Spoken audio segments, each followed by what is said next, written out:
একদিন হজরত মুসা আলাইহিস সালাম আল্লাহর কাছে জিজ্ঞেস করলেন, হে আল্লাহ, আপনি কি কখনো ঘুমান?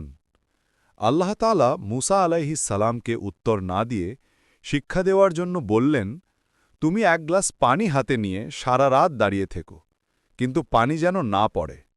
মুসা আলাইহিস সালাম গ্লাসে পানি নিয়ে দাঁড়িয়ে থাকলেন।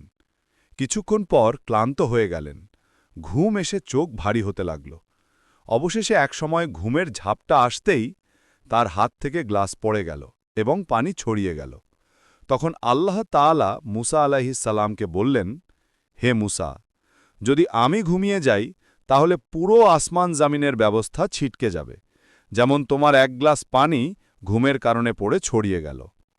আল্লাহ সর্বদা জাগ্রত, তিনি কখনো ঘুমান না। আসমান জামিন সমস্ত মাখলুকের হেফাজত তাঁর হাতে। এটি কোরআনের আয়াতের সাথেও মিলে যায়। আল্লাহ, তিনি ছাড়া আর কোনো উপাস্য নেই। তিনি চিরঞ্জীব, সৃষ্টিকে ধারণকারী। তাকে তন্দ্রা ও নিদ্রা স্পর্শ করে না।